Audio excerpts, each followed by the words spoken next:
Drugs. They can turn the kindest and nicest soul into a monster.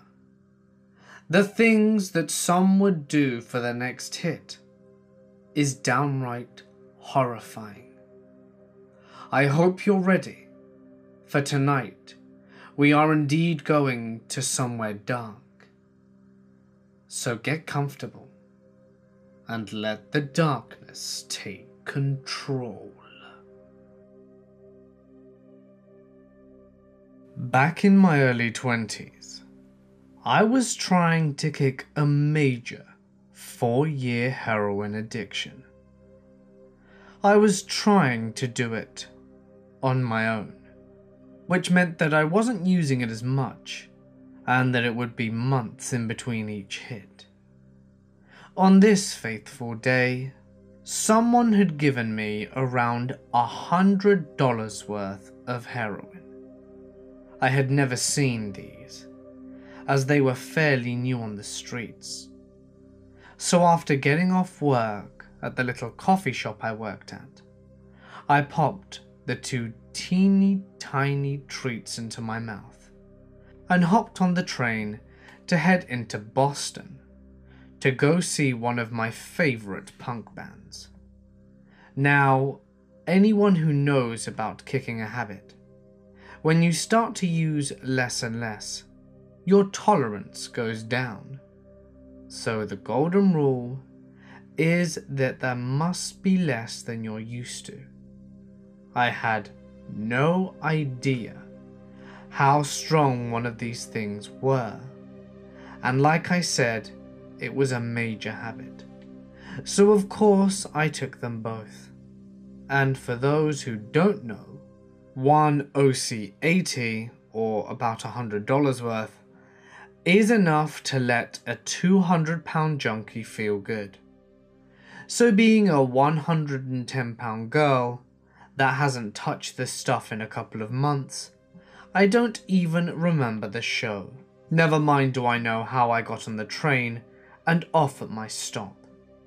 Anyway, by the time I got to my ratty little borough of Beantown, I was throwing up every 20 feet or so. I could barely keep my eyes open, but I didn't live in a very good part of the city, and curling up on a corner and hoping I didn't die wasn't an option. So I propped myself along the wall and was trying to inconspicuously hurl while trying to make the 5 blocks to my apartment. I was about halfway there when I noticed a shitty car going really slowly behind me. I figured whoever was in it was looking for a hooker, as the part of town in which I lived, anyone could be a hooker.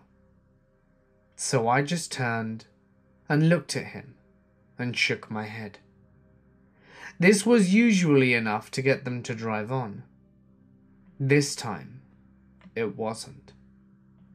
The guy pulls right up to me in this 30-year-old crappy green Honda and says something in a very thick Korean accent. "You need help. Get in. Get in." The man looked to be about 30 and of Asian descent, dressed in jeans and a blue tattered t-shirt, and I kid you not, a tux jacket. That has nothing to do with anything, I just thought it strange. But living in Boston, you see some strange stuff. Now, even being a junkie and punk chick, I was always polite. So I was nice to strangers, as to not hurt any feelings. And because of this, I would get myself into dangerous situations. And I knew this. So I just wiped the puke off my mouth and smiled at the guy and said, "Thanks, but my boyfriend is waiting for me just down the street." There was no boyfriend, and I actually had quite a bit of blocks to cover. But I was nice, not stupid. Well, not that stupid. considering the pill-sickened state I had myself in. The guy goes, "You're sick. You need ride." Okay, this guy can't take a hint. I told him again that I did not need a ride, but thank you, and I started to hobble faster across the street. Unfortunately, it was one way, and he pulled up close enough to the curb so that he could grab me from the driver's side. Alright, now I'm getting scared. It's almost 3 a.m. and no one is out on this side of the street.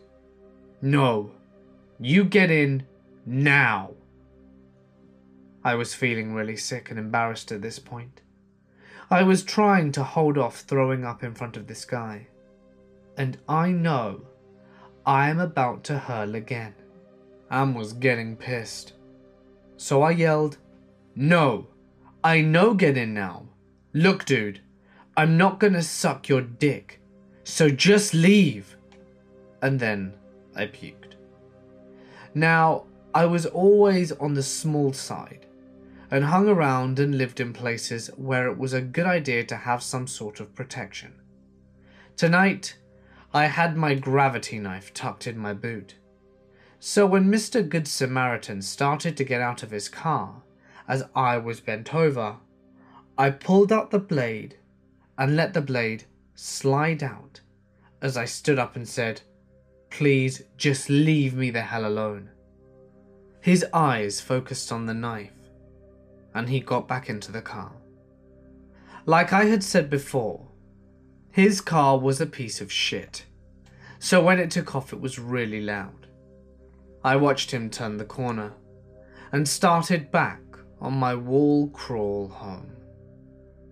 As I turned to the next corner, lo and behold, there he was at the end of that street, and he took off again. When he saw me stop and stand there looking at him, but the whole way back, I could either see him or hear his muffler. I still hadn't put my knife away, because I knew if he actually got a hold of me, I was in no condition to be able to get him off, without a lucky stab anyway. He actually drove by me as I was fighting to open the door to my crappy little duplex. My roommate and I lived on the bottom floor, but once I got in, I felt safe enough to crawl to the couch and pass out, because my roommate's big-ass skinhead boyfriend was there, and his pit/something mix, who was a love bug but smart enough to know when not to be. When I finally woke up the following evening, as those things really hit me hard, my roommate told me that she couldn't believe I had slept through all the ruckus. Apparently, the dog had started barking at 4:30 a.m. and wouldn't stop, so they let him out of the room and tried to go back to sleep. But Rudy wasn't having that. They came back out to tell him to shut up, and he was running back and forth between the back corner window and the window behind the couch I was passed out on, which was the actual backside. Finally, standing on the couch and over me, and going batshit crazy, acting like he was trying to bite through the friggin' glass, without waking me. My roommate later told me that she had checked to make sure that I hadn't OD'd and died. This was the point where my roomie's boyfriend decided to go out and check what the heck his dog was trying to kill. He grabbed the bat that we kept by the door and made his way to the back, where the window to the couch was. He heard a lot of noise going around the other side, and living in a crappy part of the city, there was a lot of crap around the building, and then a car starting up. A loud car. By the time he ran to the front, the car was halfway down the street.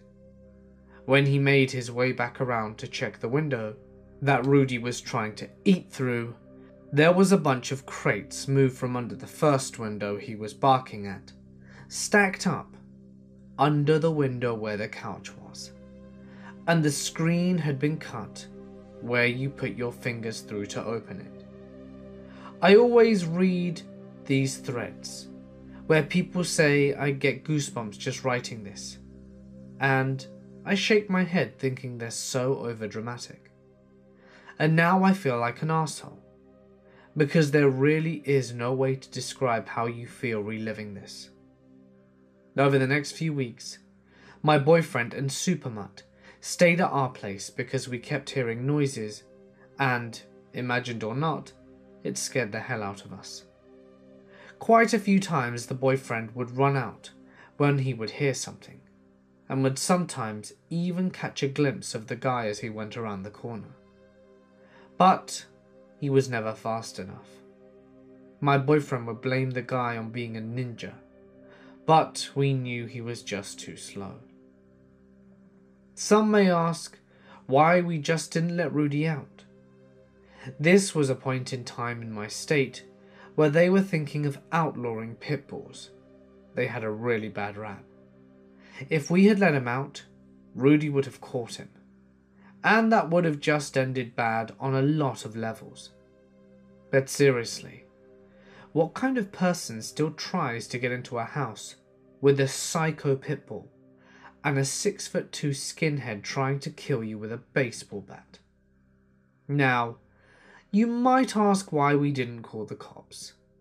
Well, like I said, I was into some bad stuff, and as a rule, punks don't like cops. However, the neighborhood I live in, we all talk to each other, and some of them were cop callers. My next door neighbor knew what was going on, and called the cops one night when she heard someone in her kitchen. She lived alone, locked herself in her bathroom, and started yelling that the cops were on their way. But this guy was persistent, and was trying to pop the lock from the outside until he actually heard sirens and booked it. The lady said she heard a loud car start and looked out the bathroom window that faced the street to see, you guessed it, a crappy old green car in the driveway. When I heard this, I knew, and I just felt really bad. I mean, this lady is like 87 and lives alone. What would have happened if he got in? Oh, and why didn't we let Rudy eat him? When the cops finally got there, the three of us were outside, so they started asking us if we had seen or heard anything. So we told them what had been going on, and I gave a description of who I thought was doing it, but they all said that they weren't sure of the details, because I hadn't been feeling well at the time. The cop that was writing it down almost threw his pad and pencil down, saying that if people like us, punk rocks I guess, smartened up and called the police, they could have caught the creep. Apparently the creeper fit the description of the same guy that they were looking for, that was wanted for quite a few sexual assaults around the train station. And now I felt really bad, but I still had to give the cop lip over the people like us in statements. But that's not the point. I've been clean for over 15 years now, and don't live anywhere near town anymore. So I'm pretty sure I would handle things differently now. And I know if I hadn't been messed up then, I would have. As far as I know, they never caught the guy, and I really hope to never meet him again. This was back in my drug-addled days. At the time, I was addicted to heroin and trying to quit. And through the logic of any mind dependent on drugs, I thought I'd try to wean myself off one by using another. I'd done cocaine before, but a mutual junkie friend of mine introduced me to crack. I've always been the type of girl you wouldn't suspect was abusing substances behind closed doors. I'm a fairly good-looking, smart, funny, small Asian woman who dressed as nice as I could afford. I still had my car, and I am well-spoken, with friends and strangers alike. My new junkie buddy and I had been smoking crack, and we wanted more. He would call a buddy of his that lived nearby, and if he didn't answer, he had a backup guy that lived downtown, about 30 to 40 minutes away. The guy that lived downtown was an older male, I guess about 40, and we'd call from my car in the parking lot and tell him that we were there. He'd come down, sell us a bit, and be on his way. After a while, I stopped hanging around my junkie friend, really wanting to quit the heroin completely, and started hitting up his contacts for crack without them. The one close by was fine for a crack dealer, a pretty nice kid. But the few times he was out, I'd call and meet downtown to get it from the older dude. The first time I went, I parked and called, and he came down right away. He got in my car, asked me how I was, and offered to smoke with me. I'm just buying $20 at a time, so smoking his stuff first was a given for me. He suggested we move to his Suburban because the windows were tinted and he didn't feel comfortable smoking in my car. So I said sure, and we went to his car to smoke. We casually chatted. He complimented me a bit. I got the usual, "You're too pretty for this shit" line, and I thanked him and we parted ways. The second time I had come to meet him, he asked me to go up to his apartment. I said sure again, and he met me in the lobby. I was stopped at the front desk and told to sign in. I had to write my name, the time, which apartment I was visiting. I did, and then I rode up the elevator. When I get to his apartment, I was surprised. It was just a single room with a bathroom attached. His bed was against one wall, and the foot was a wall lined with a stovetop, mini fridge, and a small sink. He bragged about how this place only cost him $100 a month. I asked him how it was possible, and he explained that all the housing there was for people on parole. He informed that he'd only been there for a few months, and he'd just been in jail for 8 years. For, well, you guessed it, manufacturing and distributing crack cocaine. I shrugged and plopped down on the edge of the bed. He asked if I wanted to watch anything, and I said no, as I didn't want to be there any longer than I had to. I just wanted to smoke, buy my drugs, and leave. He said sure, but casually turned on the TV as he stood up to load the pipe for us. As he's loading the pipe, with my back turned to the TV, I blushed. As he's loading the pipe, back turned to the TV, I blush as I notice it's a porn playing volume off. He doesn't notice until he turns around and says, "Oh, sorry, my bad. I didn't realize," and changes the channel. I pretend to have just looked up saying, "What's up?" and he responded, "Oh, never mind." We smoke, I buy, and he walks me down to the lobby. He says, "Thanks for chilling with me," as I sign out and leave, and a cheerful wave and smile in place. The third time I went there, I just went right to the lobby, signed in, and let myself into the elevator, up to his floor. I stepped in, and what do you know? Porn on the TV. This time it's loud, and the girl in it was just obnoxious. She starts to give the guy head, slobbering all over like a dog with a bone, and I stupidly acknowledge it. I say, "Could we turn that off? The girl is annoying." He laughs and asks, "What's so annoying about her?" I say, "Well, for starters, she's really noisy.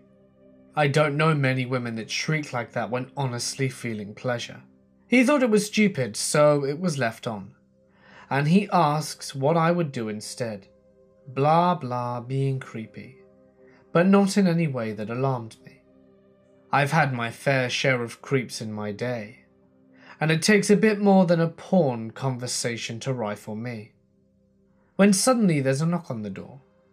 He quickly flicks off the TV, hops up and opens it. Standing there is another male, a bit younger, kind of heavy set, asking if he had anything. Dude says yeah, come on in. So he does. Well, there's only one place to sit, the bed. So instead of minding my personal space, his face lights up as he sits down next to me. The dude is loading the pipe, and I'm trying to make casual conversation while I try to mentally talk myself out of the sudden anxiety I'm feeling. I fear a finger lightly glaze against my thigh. I glare at the new arrival and scoot away, making eye contact with the dealer dude that says, "Hey, I'm uncomfortable." The dude doesn't respond, and this new buddy of his starts rubbing my back. It's a slow rub up and down, and I swear he smelled me. He leans in really close, like one about to nibble someone's ear, and I'm about to say stop, when he starts talking to the guy, but it's just fragments like, "Hey man, can I, let me just a little." Dude looks at me, then him. He appraises the situation. They could easily overpower me. He pauses for a minute thinking, then finally says, "Nah man, not her." He sells me an overweight bag and I get out of there. I know what almost happened. I almost got sold. That guy wanted to rape me, and he wanted this dude to help him. I've never been so close to that kind of danger before, and it was that experience that enabled me to quit drugs for good. So Mr. buys his sex from his dealers? Please, let's never meet again. My nephew D lives about 3 miles down the road from me, with his lovely wife Anna, and their 3 sweet, beautiful, loving pit bulls, Ty, Bella, and Jigster. About 6 years ago, not far down the way from us, perhaps 7 to 8 miles, some people were having a summer barbecue, and things got heated and out of hand. These people weren't good people. Apparently, a few days prior, the man hosting the barbecue had a fallout with one of his friends. Anyway, this guy shows up hoping to patch things up, but his wife and a couple of others start a ruckus. Gunfire was exchanged, and the host ended up killing his friend. Word was that they were all drug heads, drug dealers and thieves. At the time of the incident, a lot of the partygoers were drunk or high. As if that wasn't bad enough, their 3-year-old daughter was in the midst of the fight, with bullets flying. Luckily though, she wasn't hurt. The host and a few of his buds were arrested and held awaiting trial for murder and accessory to murder.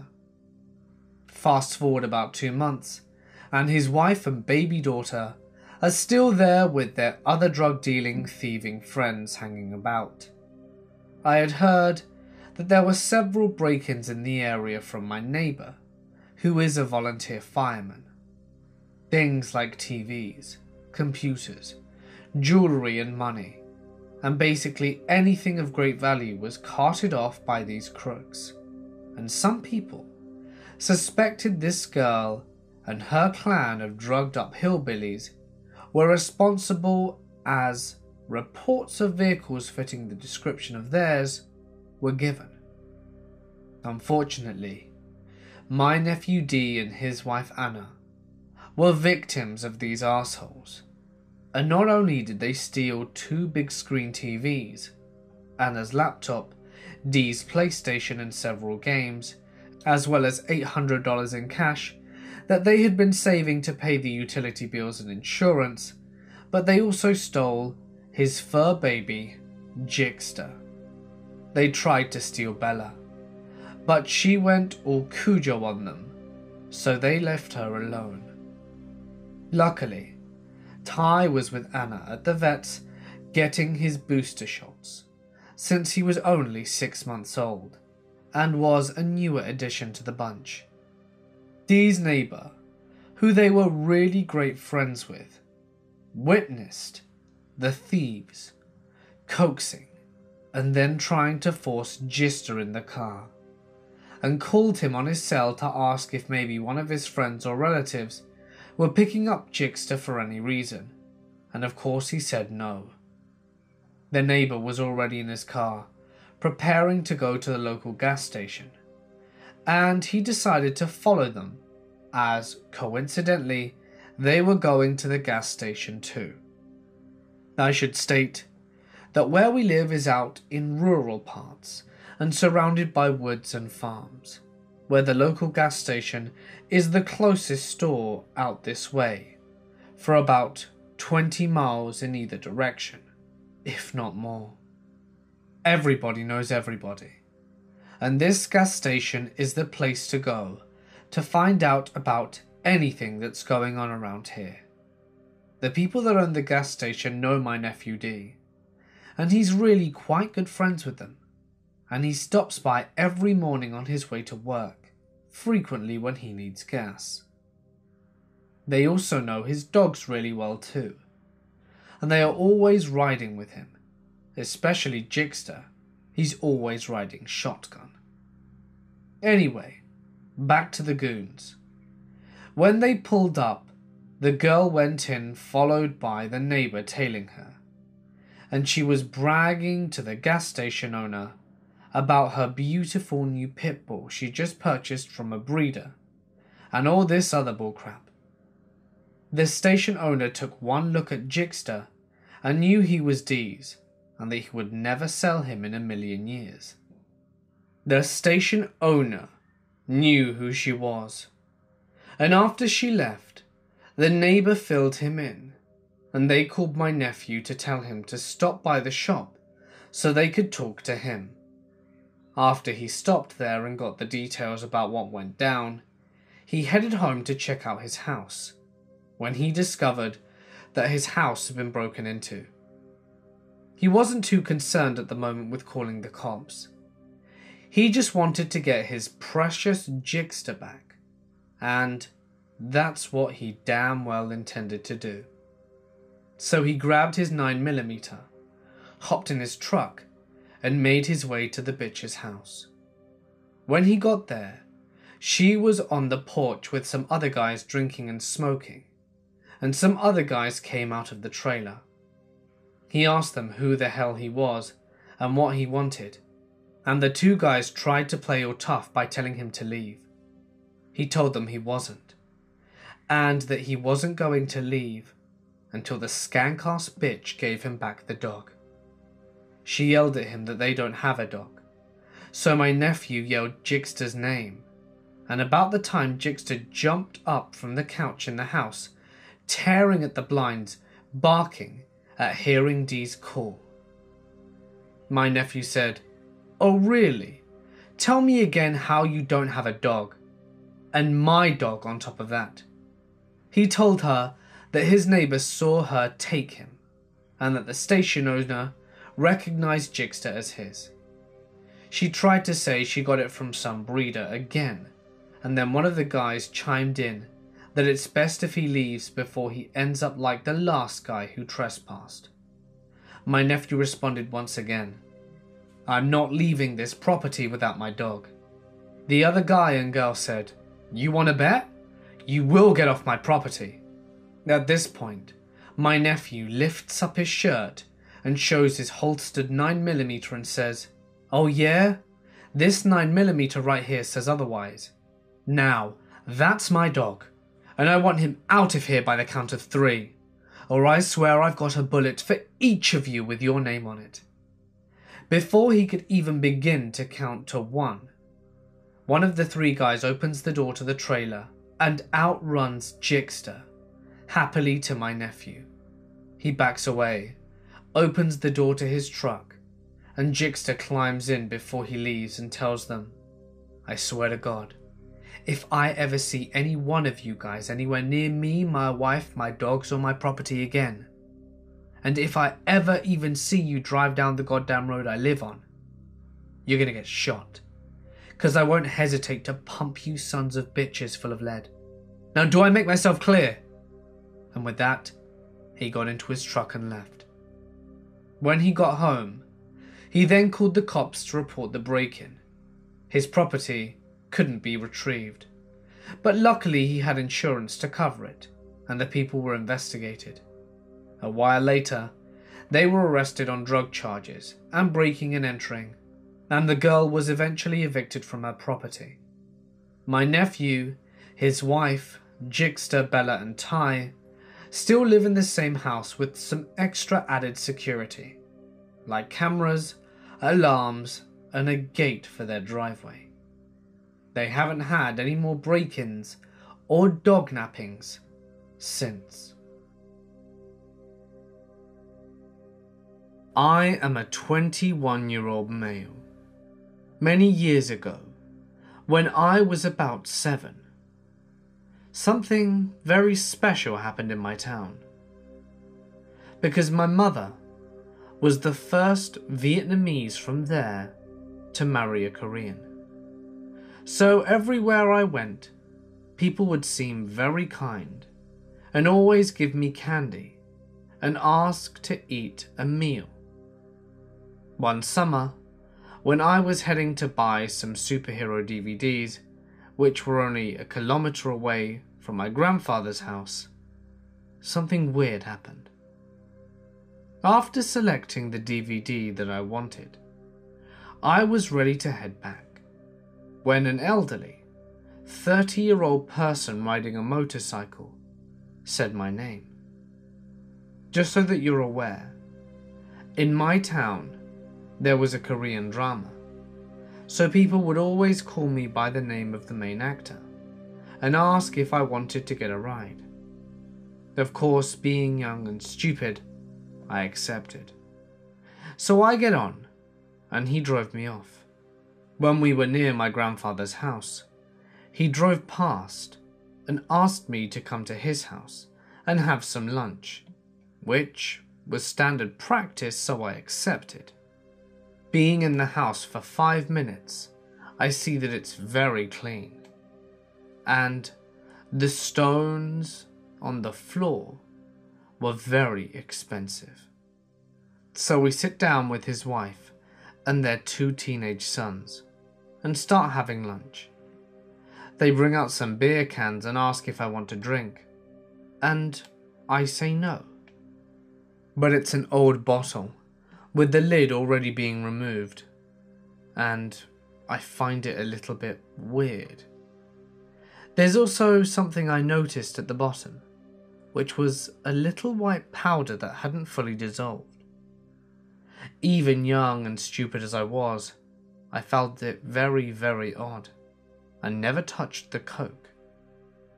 After the meal, the 2 sons asked me if I wanted to play some Super Mario on the Nintendo, and I immediately agreed. Their 2 sons led me upstairs to a dimly lit room, when something happens. I get to the doorway, and I'm frozen on the spot. There was no TV inside, no lights, no bed, nothing. I start to panic when I see dozens of syringes on the floor and fly down the stairs trying to run. But I immediately stop by the mother, who was incredibly thin, and she tries to drag me upstairs. I assumed that they wanted to kidnap me, to try and sell me to the Chinese across the border. I started kicking and screaming. Of course, with that skinny body of hers, she couldn't stop me from pushing her downstairs. So I ran out of the house and started to scream at the top of my lungs, while being chased by the guy on the motorcycle with a syringe in hand. It was the middle of the day, so my screaming caused a lot of attention, and many people left their houses in order to see what the commotion was about.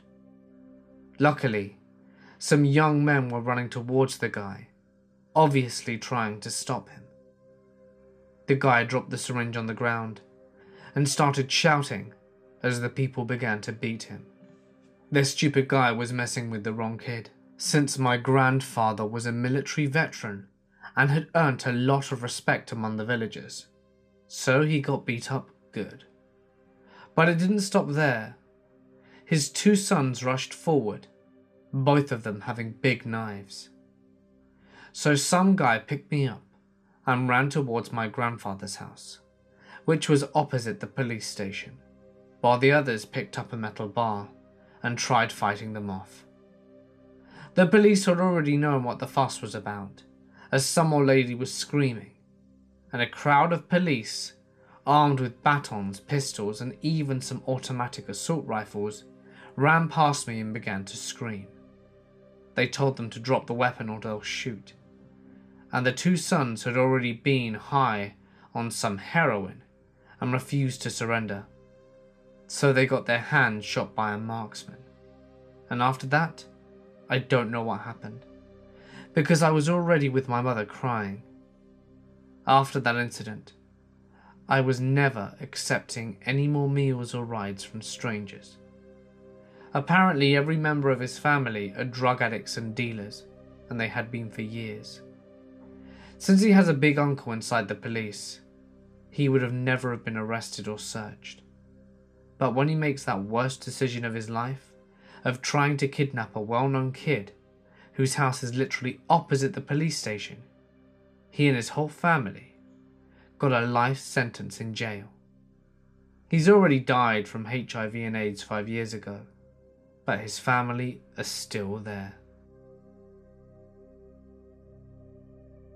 Allow me to preface this adventure by saying the person involved in this story is someone I had known for 10 years, since I was 17. We had dated before on and off, and though I'm a bit of a drama queen, in my heart I did not believe him capable of this level of shittiness. The night in question, I rushed home from work and dolled myself up for a date with an ex. In the last few years he had been dramatic and stupid and pompous, but he's also beautiful, so I foolishly was willing to overlook these detractors for an evening. We met up at a local bar for karaoke. When I arrived, he was at a table of his own friends, already completely drunk. So drunk that when we went out for a smoke, he was stumbling around off balance, which was my first red flag. He offered for me to come out and hang out with his friends, or to go home and watch a movie. Thinking that he should probably stop drinking, I opted to take him home. We get to his apartment, where he insisted I drive in reverse for 3 blocks to get a parking space, rather than circle the block, and he managed to walk back to his apartment without impediment. When we got in, he started talking about how he wanted to make a difference in the world, and he didn't know where to start, and he just wanted to do the right thing, and how he didn't think he belonged here and so on. He espoused theories from many religions, though ascribing to none, and talked about how some civilizations believe we came from an advanced alien community that existed before the creation of Earth as we knew it.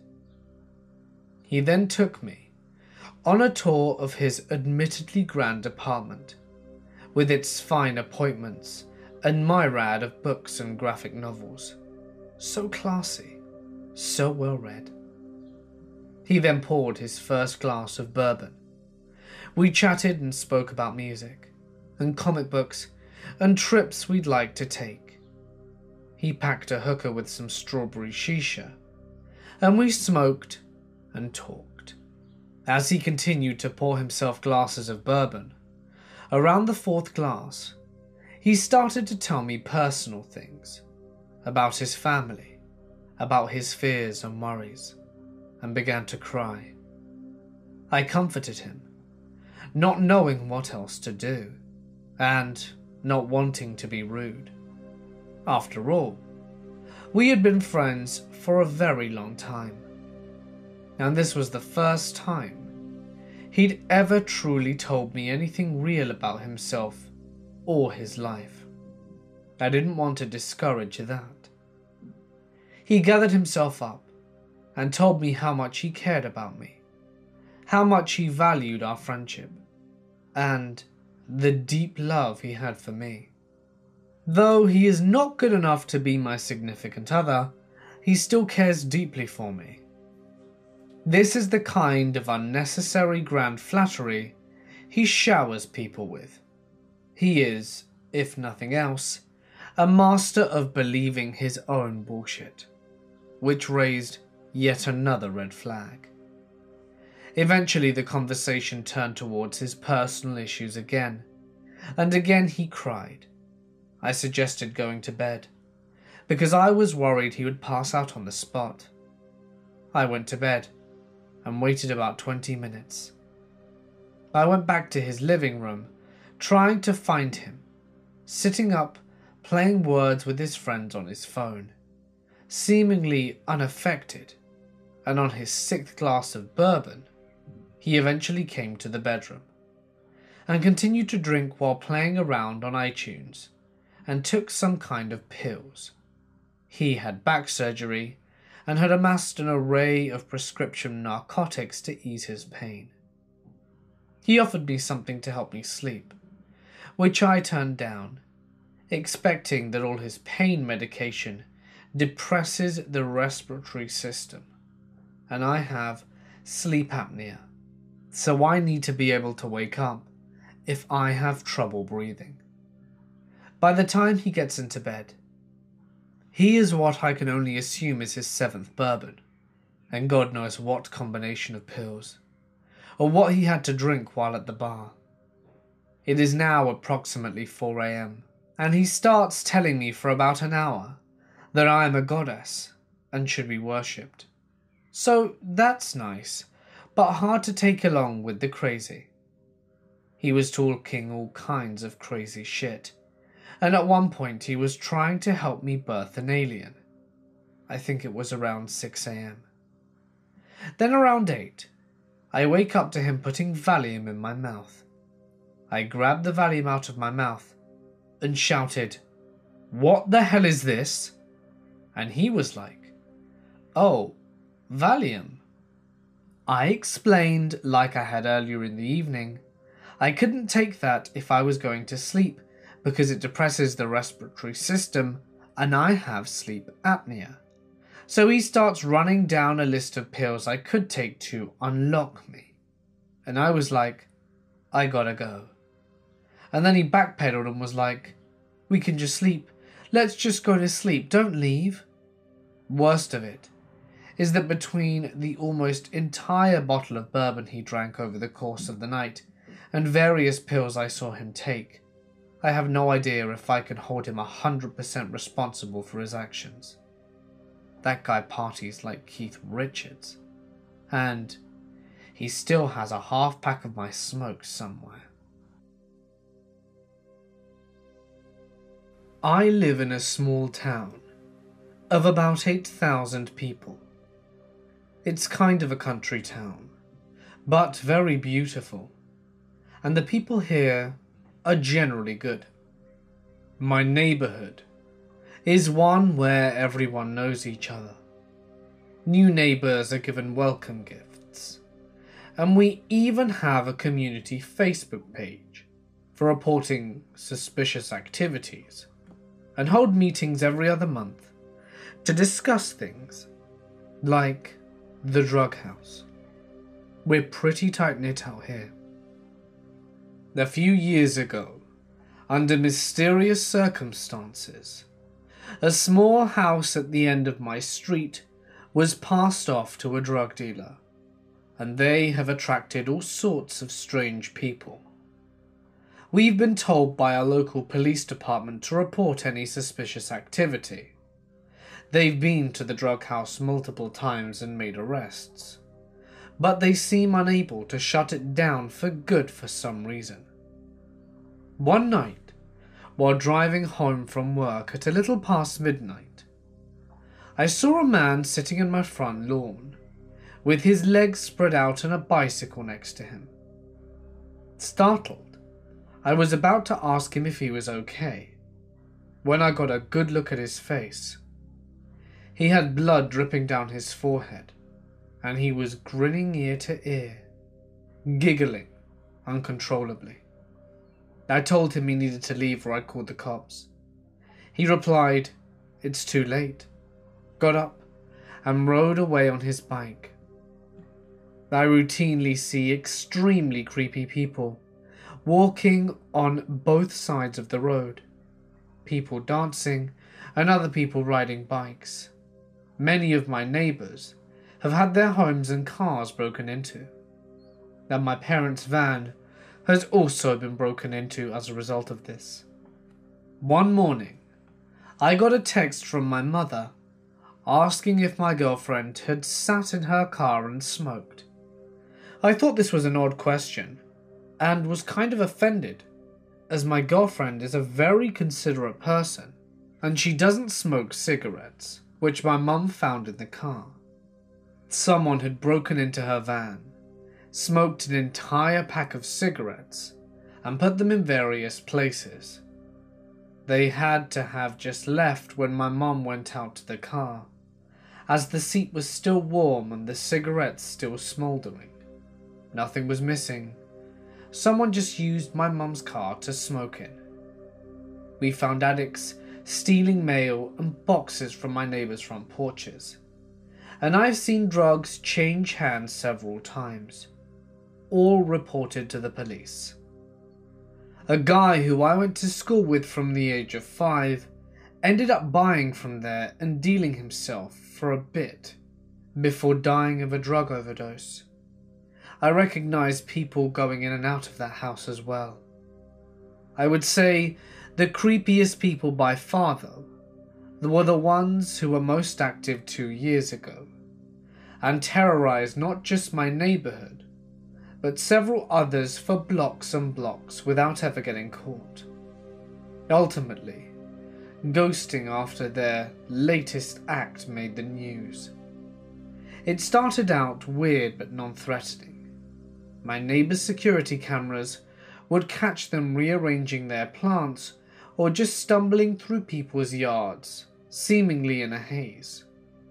Sometimes they'd lay down in someone's yard and seemingly just look up at the sky and talk to each other. Then they started breaking into people's houses. One thing this group of 3 guys had in common was that they all wore white hoodies, and they were good at hiding their faces, so none of the cameras could ever see them. They would also park their car a block or 2 away from wherever they would be. Any time they would do something new, surveillance of them would be posted to my neighbor's Facebook group. It was chilling to watch them occasionally roll through my property, but also seeing them on other people's property. Sometimes right next to their bedroom windows. One video showed them just watching my neighbors sleep through their window for almost an hour. Several miles away, a family with a lot of surveillance cameras got a shock when one of them randomly checked their security footage from the night before. He heard a noise, and while he didn't think the videos would turn anything up, he just wanted the peace of mind. What he found was that these men in white were stalking his family. There were tons of video clips of them moving around the property, peering through windows, but something was different about them this time. They all had guns. Not only that, but they left enough zip ties for each person that lived in the house, as if they knew how many people lived there.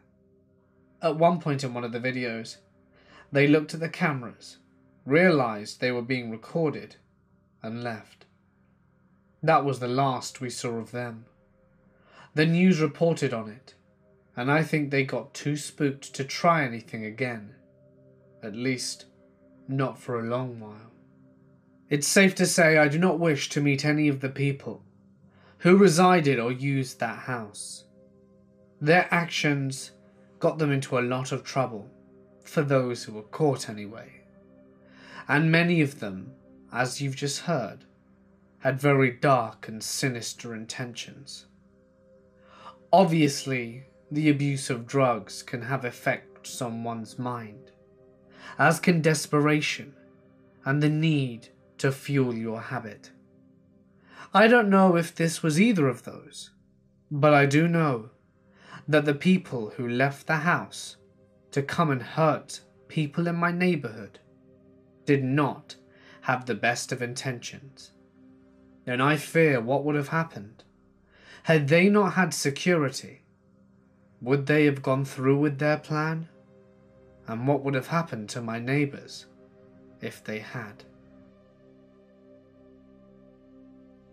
Hey guys, it's Mort here, and thank you so much for listening. I hope you enjoyed today's video. Drugs can really bring out the worst in people, which is really sad, to be honest. If you did like the video, please be sure to give it a big thumbs up, drop a comment with your thoughts, and don't forget to subscribe and hit the bell icon to be notified every time I post. For the most part, I should post daily, so keep an eye out.